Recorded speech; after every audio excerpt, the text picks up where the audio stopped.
Hot stocks में हम कुछ ऐसे स्टॉक्स डिस्कस करने की कोशिश करते हैं जिसमें आपके सवाल भी हम लेने की कोशिश करते हैं या फिर कुछ ऐसे नाम जो कि काफ़ी ज़्यादा फोकस में है, जहां से आपको कुछ मुनाफा हो सकता है या कुछ रणनीति बनाकर आप पोर्टफोलियो में उनको शामिल कर सकते हैं।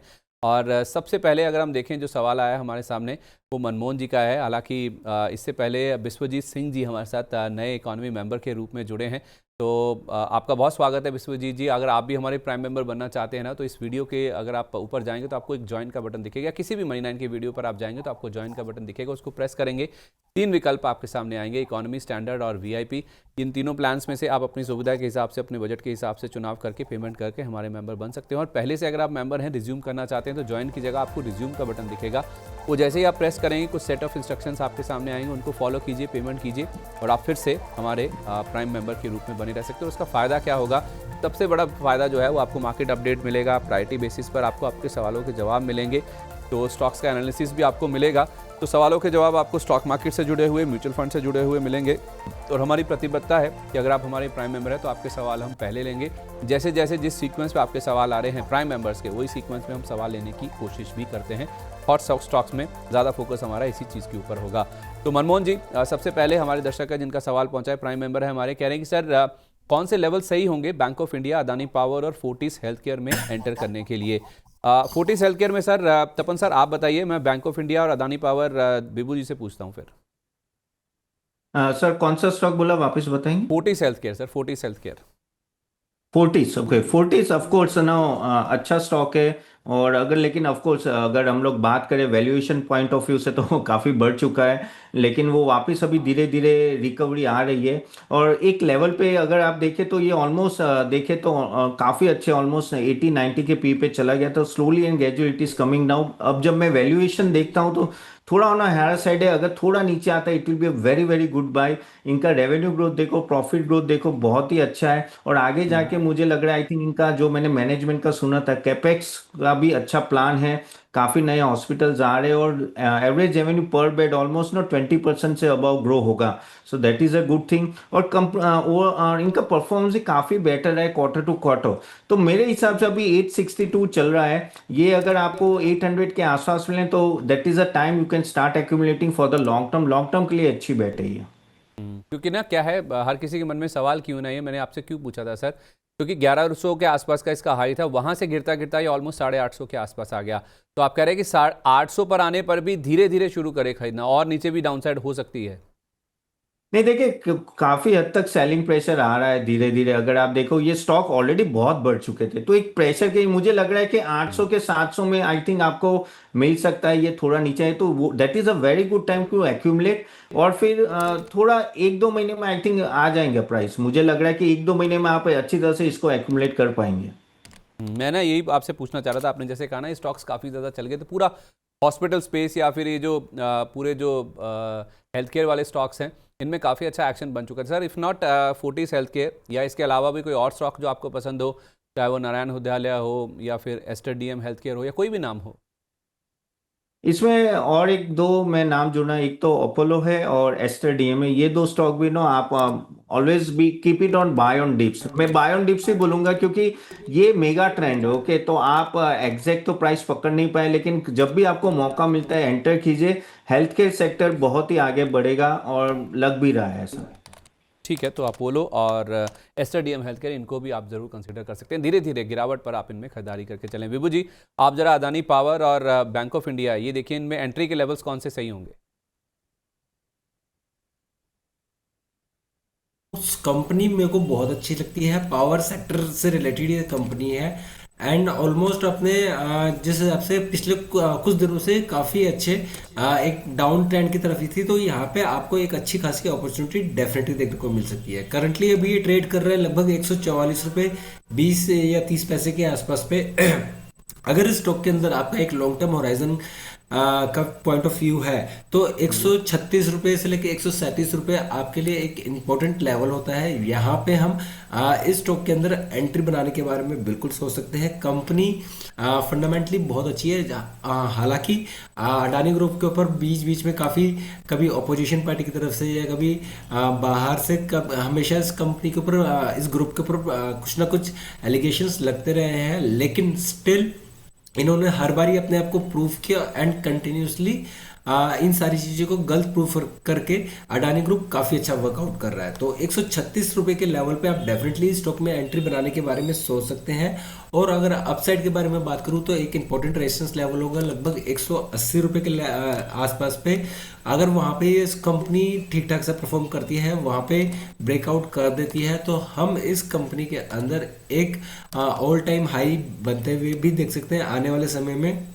तो इन लेवल्स का ध्यान रख के ही आप इस स्टॉक के अंदर एंट्री बनाने के बारे में सोचिए। तो पहला साथ ही साथ 180, दूसरा स्टॉक जो है तो आपने पहला बैंक ऑफ पहला 180 और दूसरा लेवल क्या होगा फिर? सर जो बाइंग करनी है 136 पे बाइंग करनी है। ठीक है। फर्स्ट रेजिस्टेंस लेवल रहेगा आपका 180 के आसपास पे।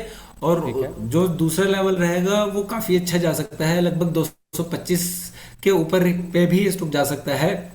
लेकिन टाइम ड्यूरेशन आपका 1 साल का बिल्कुल मान के चलिए। 1 साल के लिए आपको स्टॉक में होल्ड करके चलना पड़ेगा। तो इस हिसाब से आप चलिए। ठीक है। और बैंक ऑफ इंडिया?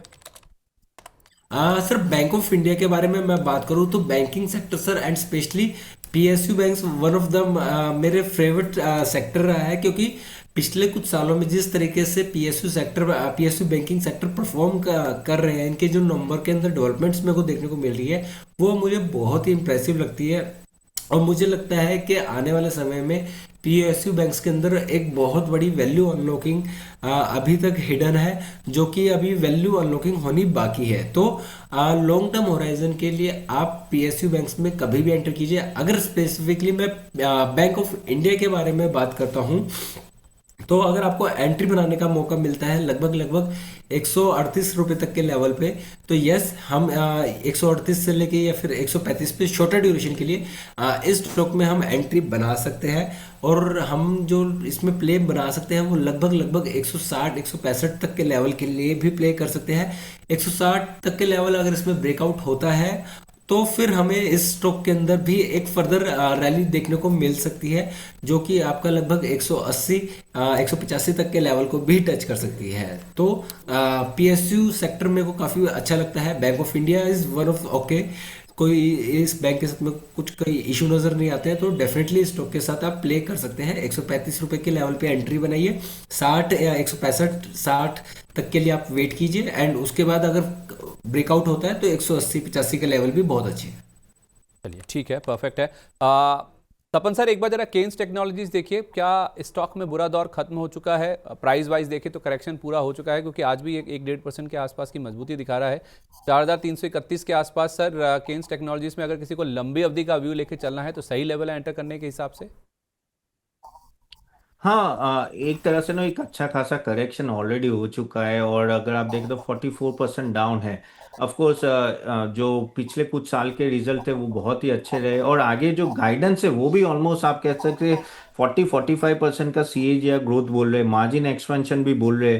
थोड़ा जो इशू था, जैसे हमें भी पता है कि अकाउंटिंग बुक्स का इशू था, जो थर्ड पार्टी जो कहते हैं ना ट्रांजेक्शन, और वो सब प्रॉपरली बुक नहीं किए थे एंड ऑल दैट। अब वो एक एक देखो, वो कुछ भी बोल दो बड़ा मसला है, वो इसको लाइटली ले नहीं सकते। और उन्होंने बोला है कि आगे जाके मैनेजमेंट ने बोला कि ये ठीक ठाक हो जाएंगे, लेकिन we have to see the next quarter result की क्या बोल रहे हैं मैनेजमेंट, कि उस पर क्या क्या चेंजेस किए, क्योंकि काफी बड़ा एलिगेशन था, उसके वजह से मार्केट ने बहुत सीरियसली लिया है। लेकिन thinking that okay no management is pro और मैनेजमेंट से ये सब कुछ ठीक करेंगे, आप धीरे धीरे निवेश कर सकते हैं। क्योंकि काफी अच्छा खासा करेक्शन है। वैल्यूएशन भी जो बहुत ही हाई था वो कंपेरेटिवली काफी डिसेंट डिसेंट तो नहीं बोल सकते, 76 का पी ऑलरेडी है। लेकिन आई थिंक ये लेवल पे आप थोड़ा इन्वेस्ट कर सकते हैं। लेकिन मैं धीरे धीरे बोलूंगा, मैं अभी भी मैनेजमेंट की कमेंट्री सुनना चाहूंगा कि उन्होंने क्या चेंजेस किए, क्योंकि अगर वहां कोई भी वापस एक क्वेश्चन मार्क आया तो ये स्टॉक वापस गिरेगा। अच्छा ठीक है। विभू जी, आप अंबर एंटरप्राइजेज देखिए, इसी स्पेस की कंपनी अब थोड़ा थोड़ा धीरे धीरे करके पुल बैक के मोड में आ रही हैं। अंबर एंटरप्राइजेज या सिरमा एसजीएस या कोई और ऐसा नाम इस पूरे जो इलेक्ट्रॉनिक मैन्युफैक्चरिंग स्पेस है, जो डिक्सन टेक हालांकि बड़ा स्टॉक हो जाएगा, इसलिए मैं अंबर एंटरप्राइजेज भी थोड़ा अवॉइड करने की कोशिश कर रहा था, लेकिन बाउंस इसमें दिख रहा है, थोड़ा पुल बैक आ रहा है। तो इसी स्पेस में कोई और स्टॉक जो आपको ठीक लग रहा हो, सिरमा एसजीएस जैसा? अगर मैं अंबर एंटरप्राइजेस के बारे में बात करूं तो कंटिन्यूसली ये लगभग अपने ऑल टाइम हाई से कंसिस्टेंटली एक डाउन ट्रेंड की तरफ पे मूव कर रहा है। तो कहीं ना कहीं हमें यहाँ पे एक अच्छी खासी प्रॉफिट बुकिंग डेफिनेटली देखने को मिल रही है। कंपनी बहुत अच्छी है। लॉन्ग टर्म होराइजन्स के बारे में अगर मैं बात करता हूँ तो कंपनी ने पास्ट में बहुत अच्छी परफॉर्मेंस ऑलरेडी दे रखी है। लेकिन अब कहीं ना कहीं मेरे को इस स्टॉक के अंदर एक प्रॉफिट बुकिंग जैसी चीज यहाँ पे देखने को मिल रही है, और ये चीज मेरे को अभी इसमें रुकते हुए भी नजर नहीं आ रही है। डेफिनेटली आने वाले समय में अगर एक इम्पोर्टेंट जो सपोर्ट जोन था ये कंपनी ऑलरेडी अपना ब्रेक कर चुकी है, जो कि लगभग आपका आप 6,700 के लेवल के आसपास पे था। वो ऑलरेडी इसने अपना ब्रेकआउट किया, ऑल्दो इसने वापस से रिकवरी भी दिखा शो कर रहा है। तो 6,700 के लेवल के जब तक ये स्टॉक ऊपर रहता है तो कहीं ना कहीं हमें इस स्टॉक के अंदर स्ट्रेंथ देखने को मिल सकती है। लेकिन अगर ये 6,700 के नीचे जाता है तो हम इसके अंदर एक further down trend new down trend भी आते हुए देख सकते हैं। ऑल्दो कंपनी बहुत अच्छी है, सेक्टर बहुत अच्छा है, ये सेक्टर अभी थोड़ा सा एक कहीं ना कहीं प्रॉफिट बुकिंग मैं कह सकता हूँ, प्रॉफिट बुकिंग का अभी ये शिकार चल रहा है सेक्टर। तो अंबर इंटरप्राइजेज हो गया, केन्स इंडिया हो गया, इस तरह की कंपनियां सारी की सारी अभी थोड़ा सा अभी कंसिस्टेंटली डाउन ट्रेंड में ही रहने वाली हैं। तो इफ़ पॉसिबल तो इस सेक्टर को आप थोड़ा सा भी अवॉइड करके चलिए। पहले अगला जो एक क्वार्टर है इन कंपनियों के रिजल्ट्स को फिर से देखते हैं। अगर वहाँ पे हमें अच्छी खासी मैनेजमेंट की तरफ से कमेंट्री देखने को मिलती है या कंपनियों के अंदर बहुत अच्छे रिजल्ट देखने को मिलते हैं तो हम इन कंपनी के बारे में फर्दर देख सकते हैं। बट अभी इन कंपनी से दूर रहिए। रीज़न कहीं ना कहीं वैल्यूएशन है, प्रॉफिट बुकिंग है। तो इन चीज़ों को देखते हुए अभी हम इसके अंदर बहुत अनएक्सपेक्टेड तेजी अभी के लिए उम्मीद नहीं मान के चल सकते हैं। चलिए ठीक है, ओके। तपन सर एक बार अशोक लेलैंड को देखिए। आशु कुमार जी का सवाल है, कह रहे हैं कि मुझे तपन सर का रिव्यू चाहिए, मेरे पास 3,000 शेयर हैं अशोक लेलैंड के 85 रुपये के रेट पर। आई थिंक सर फ्राइडे को भी हमने डिस्कस किया था इस चीज़ को। कह रहे हैं कि क्या और यहाँ से ऊपर जाएगा या फिर मैं कुछ पार्शियल क्वांटिटी यहीं पे बुक कर लूँ। वैसे मेरे पास 6 महीने का और समय है, मैं होल्ड कर सकता हूँ, कोई दिक्कत की बात नहीं। नहीं, आई थिंक उनको होल्ड करना चाहिए क्योंकि मुझे लग रहा है जो कॉमर्शियल व्हीकल में रिकवरी ये नेक्स्ट ईयर भी रहेगी पहले 3-6 महीने, क्योंकि ये जो जीएसटी रैशनलाइजेशन हुआ है और जो इंटरेस्ट रेट कट हुआ है वो शायद और इंटरेस्ट रेट कट हो सके तो उसका बेनिफिट कमर्शियल व्हीकल में डायरेक्ट आता है। और जिस तरह से कैपेक्स का भी बढ़ावा हो रहा है गवर्नमेंट से, तो उससे क्या होता है कमर्शियल व्हीकल की डिमांड भी बढ़ती है, रिप्लेसमेंट की अभी धीरे धीरे डिमांड रहेगी। और हमें भी पता है कि टाटा मोटर्स, अशोक लेलैंड, ये कुछ कंपनी है जो इसमें, ऑफ कोर्स आयशा मोटर्स जो इसमें प्री डोमिनेंट है और इनका रिजल्ट भी काफ़ी अच्छा रहा है। इबिटा मार्जिन भी मुझे लग रहा है 12-13% रहेगा। और धीरे धीरे वो डिफेंस में भी अपना बढ़ा रहे, डिफेंस का भी ग्रोथ अच्छा खासा आ रहा है, ऑलमोस्ट 20% से अच्छा है। तो आई थिंक ये स्टॉक में बने रहिए। मुझे अभी भी 6 महीने और 6 महीने अच्छे लग रहे हैं पूरे ऑटोमोबाइल सेक्टर में, खास करके अशोक लेलैंड के लिए भी। और धीरे धीरे डिफेंस में भी जिस तरह से वो जा रहे हैं, आई थिंक वो भी एक धीरे सेगमेंट थोड़ा बड़ा हो सकता है, प्लस एक्सपोर्ट में भी इजाफा हो सकता है। तो यस, आई थिंक उनको बने रहना चाहिए स्टॉक पे। विभू जी एक बार जरा ओएनजीसी देखिए, 3% का फॉल है, 40 लाख शेयरों से ज़्यादा का वॉल्यूम हो चुका है। इसमें और डाउनसाइड बढ़ सकती है, कोई फ्यूचर्स या ऑप्शंस में या कोई शॉर्ट साइड की स्ट्रेटजी आप सुझाएंगे ओएनजीसी में? अभी आज के दिन भी हम देख पा रहे हैं कि स्टॉक ऑलमोस्ट अपना 3% नीचे की तरफ आ चुका है। काफ़ी अच्छे ये मेरे को लेवल्स यहाँ पे नज़र आ रहे हैं। आई डोंट नो कि माइट बी पॉसिबल कि रुपी के वैल्यू डेप्रिसिएशन की वजह से कहीं ना कहीं ये ऑयल सेक्टर की कंपनियों को अभी बहुत ज़्यादा मात पड़ रही हो। लेकिन ऑयल सेक्टर अगर मैं एक लॉन्गर होराइजन के लिए बात करता हूँ तो कहीं ना कहीं मुझे यहाँ से एक अच्छा यहाँ पे एंट्री बनाने के बारे में आप सोच सकते हैं। करंटली अभी ट्रेड कर रहा है लगभग 231 रुपए के लेवल के ऊपर। अगर आप एक शॉर्टर ड्यूरेशन बनाना चाहते हैं तो यस, करंट लेवल पे हम यहाँ पे एंट्री बनाने के बारे में सोच सकते हैं with the very small stop loss of 229 रुपए के आसपास। मतलब यहाँ से सिर्फ दो रुपए नीचे ही अगर ये स्टॉक और नीचे जाता है तो फिर हमें अपनी पोजीशन क्लोज कर लेनी चाहिए। अदरवाइज यहाँ से एक स्ट्रॉन्ग रिवर्सल के चांसेस भी बन सकते हैं, जो कि आपको यहाँ पे लगभग 260 तक के लेवल भी दिखा सकते हैं। एंड टाइम ड्यूरेशन इसमें सर ज़्यादा नहीं रहेगा, लगभग 1 महीना, मतलब 4 हफ्ते या 5 हफ्ते के लिए आपको ये स्टॉक होल्ड करके चलिए। काफ़ी अच्छे लेवल में कोई नज़र आ रहे हैं, यहाँ पे आप डेफिनेटली इसमें एंट्री बना सकते हैं। चलिए। ठीक है, परफेक्ट है। तपन सर, एक बार जीएम ब्रिवरीज को देखिए। बालकृष्ण कपूर जी का सवाल है, कह रहे हैं कि मेरे पास 1234 रुपये के रेट पर रखा हुआ है और यूनिवर्सल केबल्स 944 पर है। पेस डिजिटेक इनका 218 रुपये पे लिया है। 3 से 6 महीने का व्यू है, एवरेज कर सकते हैं कि टारगेट इनमें क्या होंगे, पूछ रहे हैं। विभू जी, आप यूनिवर्सल केबल्स को देखिए, पेस डिजिटेक को देख लीजिए। तपन सर, आप जीएम ब्रिवरीज पे आपकी राय दीजिए। 1234 पे अगर किसी ने ले रखा है, 200-250 रुपये का अगर किसी को लॉस हो रहा है, तो क्या करने की आप राय देंगे? नहीं, देखिए GM breweries of course no काफी हद तक ये सब स्टॉक में यही प्रॉब्लम कि वॉलेटिलिटी काफी रहती है, और इसमें भी यही हो रहा है। ओवरऑल अगर आप देखो तो प्रॉफिटेबिलिटी में भी थोड़ा ऊपर नीचे रहा है। एंड नो इस काफी हद तक ने इन लोगों का ये भी होता है कि स्टेट के जो रूल्स होते हैं ऑल दैट उस पर डिपेंड रहेगा, तो थोड़ी वॉलेटिलिटी रहेगी। लेकिन मुझे लग रहा है कि आगे जाके आई थिंक ये स्टेबल रहेगा, और इसका जो मैनेजमेंट का गाइडेंस वो भी मुझे इतना प्रॉब्लम नहीं लग रहा है। Hopefully things will be better from here. So I think इसमें आप थोड़ा बने रहिए, ठीक है। लेकिन थोड़ा डीप में आप बाय करना, इस लेवल पे बाय मत करना अगर करना है तो। लेकिन आई थिंक बने रहना चाहिए, एक दो क्वार्टर आई थिंक यहाँ से ठीक ठाक रहेंगे। ठीक है, ओके। विभू जी, यूनिवर्सल केबल्स 944, पेस डिजिटेक 218 पे लिया हुआ है, क्या राय देंगे आप? बात करता हूं तो करंटली ये एक डाउन ट्रेंड की तरफ मेरे को कहीं ना कहीं जाता हुआ स्टॉक नजर आ रहा है। अपने ऑल टाइम हाइस इसने स्टॉक ने अभी रिसेंटली टच किया, और उसके बाद कहीं ना कहीं मुझे ऐसा लग रहा है कि स्टॉक के अंदर एक प्रॉफिट बुकिंग हमें देखने को मिल रही है।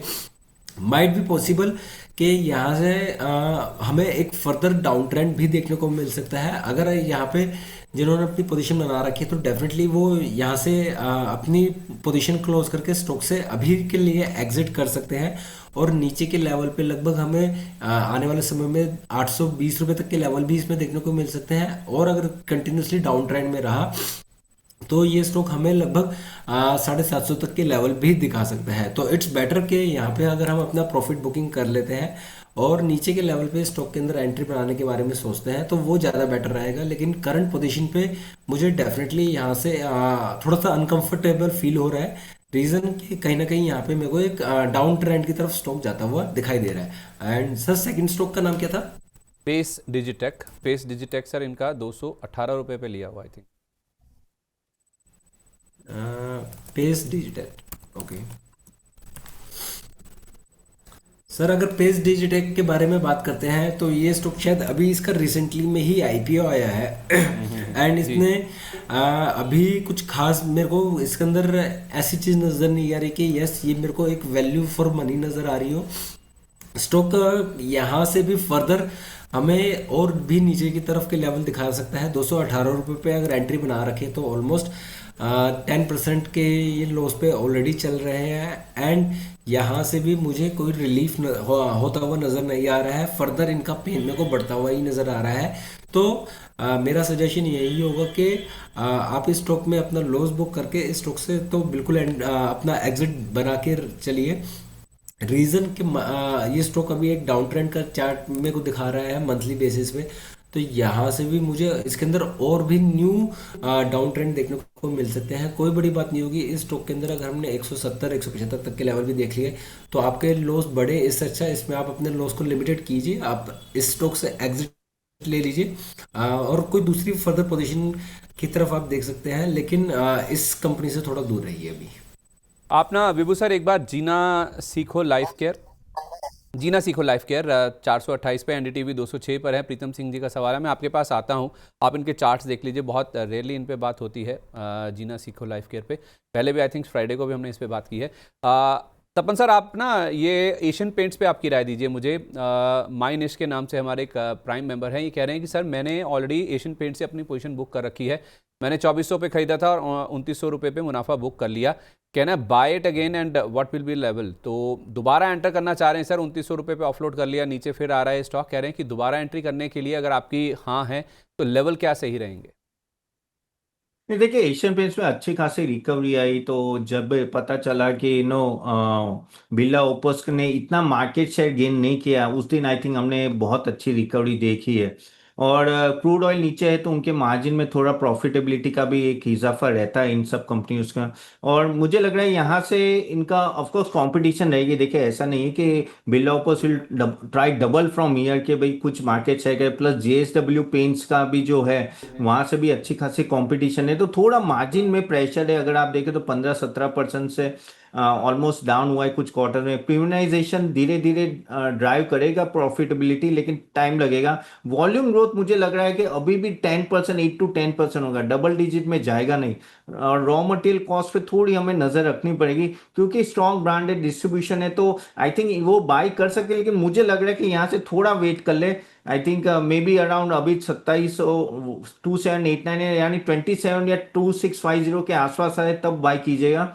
लेकिन ये रेंज में घूमेगा, मैं ऐसा नहीं सोचा हूँ कि एशियन पेंट सडनली बहुत भागेगा, तो रेंज में तो वो जो कर रहे हैं अच्छा कर रहे हैं। आई थिंक नो थोड़ा नीचे आता है तो वो वापस ले सकते हैं, और ऊपर के लेवल पे फिर 3000 के आसपास या 2800 के आसपास वो निकलना है तो निकल भी सकते हैं। चलिए ठीक है, परफेक्ट है। जीना सीखो लाइफ केयर, एक बार विभू जी आप देखिए इस स्टॉक में क्या करना चाहिए। सर जीना सीखो लाइफ केयर के बारे में एक छोटा सा पहले डिस्क्लेमर भी देना चाहते हैं। हमने अपने क्लाइंट्स को लगभग आज से 1 से 1.5 साल पहले ये स्टॉक ऑलरेडी सजेस्ट कर रखा था, और उसके बाद भी ये स्टॉक ने काफ़ी अच्छी हमें रैली भी दिखाई है। अगर मैं कंपनी के बारे में बात करता हूँ, कंपनी का सर बिजनेस मॉडल मुझे काफ़ी अच्छा लगता है। जिस तरीके से ये ऑल ओवर इंडिया के अंदर हेल्थ आयुर्वेदिक हेल्थ केयर को डेवलप कर रहे हैं। जिस तरह से आपका पतंजलि के एक वो होते हैं, स्टोर्स होते हैं, उसी तरीके से जीना सीखो लाइफ केयर भी काफ़ी अच्छे तरीके से इंडिया के अंदर आयुर्वेदिक हेल्थ केयर को डेवलप कर रहा है। आने वाले समय में कहीं ना कहीं जिस तरह से एक स्ट्रेसफुल लाइफ हो गया, तो मुझे लगता है कि इस तरीके की जो कंपनियां हैं जीना सीखो लाइफ केयर की तरह, ये कंपनियां आने वाले समय में काफ़ी अच्छा value for money value creation कर सकती हैं। और अभी भी अगर स्टॉक के बारे में मैं बात करता हूं, तो ये स्टॉक अपने लगभग ऑल टाइम हाई से थोड़ा बहुत नीचे आ चुका है। यहाँ पे कहीं ना कहीं मैं ये मान के चल रहा हूँ कि स्टॉक के अंदर एक प्रॉफिट बुकिंग वाली सिचुएशन अभी चल रही है, जो कि अभी हमें कंटिन्यूसली देखने को मिल भी सकती है। लेकिन एक लॉन्गर ड्यूरेशन के हिसाब से अगर मैं कंपनी को देखता हूँ, तो मुझे यहाँ से भी कंपनी के अंदर एक बहुत बड़ी वैल्यू अनलॉकिंग नज़र आती है कि यस, ये स्टॉक यहाँ से भी अच्छी खासी एक रैली कर सकता है, जो कि 2000 रुपये तक के लेवल भी टच कर सकता है। लेकिन 2000 रुपये के लेवल आपके ये नहीं है कि 1 साल के अंदर आ जाएंगे। इस स्टॉक को आपको कम से कम भी 3 से 4 साल तक के लिए होल्ड करके चलना पड़ेगा, तब जाके आपको इस स्टॉक के अंदर इस तरह के लेवल देखने को मिलेंगे। अगर आप शॉर्टर ड्यूरेशन के बारे में मुझसे बात करते हैं, तो शॉर्टर ड्यूरेशन के लिए एक इम्पॉर्टेंट सपोर्ट जोन है, जो कि है लगभग आपका 670 रुपये के आसपास पे। और जिस तरह से इसका चार्ट फॉर्मेशन हो रहा है, तो मुझे लग रहा है कि ये 670 रुपये का लेवल ब्रेक होने के काफ़ी ज़्यादा हाई प्रोबेबिलिटी चांसेस है। तो वहां से स्टॉक के अंदर हमें फर्दर गिरावट देखने को मिल सकती है। अगर तो स्टॉक आप कह नीचे रहे गिरा हैं तो क्या इसका मतलब ये स्टॉक क्या अच्छा नहीं है? नहीं, स्टॉक कंपनी बहुत अच्छी है। लॉन्गर ड्यूरेशन के लिए आप इसे होल्ड करके चल सकते हैं। नीचे के लेवल पे अगर आपको एंट्री बनानी है, तो 550 के लेवल पे अगर आपको ये स्टॉक देखने को मिलता है, तो वहां पे आप डेफिनेटली स्टॉक के अंदर एंट्री बना के चल सकते हैं। टाइम ड्यूरेशन एक लंबे समय का लेके चलिएगा। 2000 तक के लेवल भी हमें स्टॉक के अंदर आने वाले समय में देखने को मिल सकते हैं, लेकिन आपको वेट करना पड़ेगा। 3 से 4 साल मिनिमम से मिनिमम आपको इस स्टॉक में वेट करना पड़ेगा।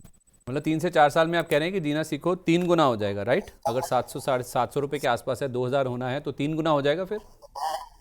सर बिल्कुल डेफिनेटली 3 से काफ़ी अच्छा परफॉर्म कर सकता है। ऑल्दो हमने अपने क्लाइंट्स को ये स्टॉक काफ़ी नीचे के लेवल पे दिलवा रखा है, 300-350 रुपये तक के लेवल पे। आई गेस लास्ट ईयर ही हमने अपने क्लाइंट्स को दिलवाया था, एंड वहाँ से काफ़ी अच्छी इसने परफॉर्मेंस कर दी है। बट स्टिल हमें स्टॉक में अभी भी वैल्यू फॉर मनी अभी भी नज़र आती है, अभी भी से भी और भी अच्छा कर सकता है। ठीक है। और एनडीटीवी सर इन्होंने 206 पर ले रखा है, उस पर क्या राय देंगे आप? कौन सा sir? NDTV. NDTV NDTV. Sir NDTV के बारे में अगर मैं मीडिया इंडस्ट्री में देख रहा हूँ, तो एनडीटीवी इज़ द स्टॉक जो कि पिछले कई महीनों से नहीं, कई सालों से मुझे एक कंटिन्यूसली एक डाउन ट्रेंड के अंदर ही नज़र आ रहा है। और जिस तरीके से मीडिया की बाकी सारी कंपनियां हैं, उन्होंने काफ़ी अच्छा परफॉर्म किया, काफ़ी अच्छा कंसिस्टेंटली वर्कआउट करती जा रही हैं। लेकिन एनडीटीवी सर मेरे को इतना ज़्यादा कभी भी इम्प्रेस नहीं कर पाई है, और अपने लगभग ऑल टाइम 52 वीक लो के आसपास पे ही इस वक्त अभी ये करंटली ट्रेड कर रही है। तो कहीं ना कहीं यहाँ से भी मुझे इस स्टॉक में इतना ज़्यादा कॉन्फिडेंस अभी नज़र नहीं आ रहा है। माइट भी पॉसिबल कि ये छोटे ड्यूरेशन में आपको 85 या 90 रुपए तक के लेवल दिखा सकती है, लेकिन मैं दर्शकों को कहूँगा कि आप इस स्टॉक से फिर भी दूर रहिए। एक डाउन ट्रेंड का स्टॉक है, डाउन ट्रेंड के स्टॉक के अंदर अगर आप इन्वेस्ट करके बैठते हैं तो वो आपके लिए ज़्यादा पेनफुल होता है, क्योंकि डाउन ट्रेंड के बाद आपको कई बार कंसोलिडेशन देखने को मिल जाती है या फर्दर डाउन साइड की मूवमेंट देखने को मिल जाती है, तो वो एक बहुत ज़्यादा पेनफुल चीज़ हो जाती है। तो इस तरह के इस स्टॉक को अभी आप अवॉइड करके चलिए। लेकिन ऑल दो जैसे अडानी ग्रुप ने इस स्टॉक के अंदर अच्छा खासा इन्वेस्टमेंट करके बैठे हुए हैं, वही इसके करता धरता है Adani group, but still shorter duration में कहीं मेरे को एनडीटीवी में कहीं पे भी एक रिलीफ होता हुआ नजर नहीं आ रहा है। ठीक है, ओके, परफेक्ट है। रिंकू सचदेव जी कह रहे हैं hello sir, big fan of you and मनी9, बहुत शुक्रिया आपका सर। इनके पास सर तपन सर 1590 शेयर हैं टाटा टेक्नोलॉजीज के, एवरेज प्राइस है 727 रुपये का। It's down what to do, whether average और एग्जिट और hold time frame is 1 year. 1 साल के नज़रिए से सर क्या एवरेज कर सकते हैं ये? नहीं, टाटा टेक में आई थिंक नो, मुझे नहीं लग रहा है कि ज़्यादा इम्प्रूवमेंट आ सकता है, क्योंकि of course no limited customer है इनके, उसमें टाटा इज़ नंबर 1। और टाटा मोटर्स की आपको भी पता है कि हालत इतनी अच्छी नहीं है। रेवेन्यू यहाँ से जंप हो सकता है, लेकिन इतना उस तरह का गाइडेंस मुझे यहाँ दिख नहीं रहा है। मैनेजमेंट बोल रही है लेकिन उस तरह से डिलीवर नहीं कर पा रहे। एंड ऑफ कोर्स ये वैल्यूएशन अभी काफ़ी हद तक नीचे आ हुआ है जो पहले था। तो लेकिन थोड़ा टाइम लगेगा इसमें। मुझे लग रहा है कि क्योंकि टाटा मोटर्स जो मेन कस्टम है उसमें भी बहुत सारे प्रॉब्लम चल रहे हैं, और आईटी में भी आप देखें तो एक तरह से प्रेशर रहा है। तो इसमें ये वैल्यूएशन ठीक है, आप होल्ड करके रखें, but it will take some time. आप चाहो तो एक क्वार्टर और राह देखिए क्या रिजल्ट्स आ रहा है, क्योंकि अगर देखें ना तो जो कंसंट्रेशन है उनका वो 70% ऑटो सेगमेंट में है। और प्राइसिंग प्रेशर मुझे लग रहा है नियर टर्म में रहेगा, एट्रिशन लेवल भी हाई है, और ऑटो ऑटो का जो ओईएम है वो स्लो डाउन की वजह से इसको इम्पैक्ट है। तो एक आध क्वार्टर वेट कीजिए, otherwise you can think and getting out of the stock.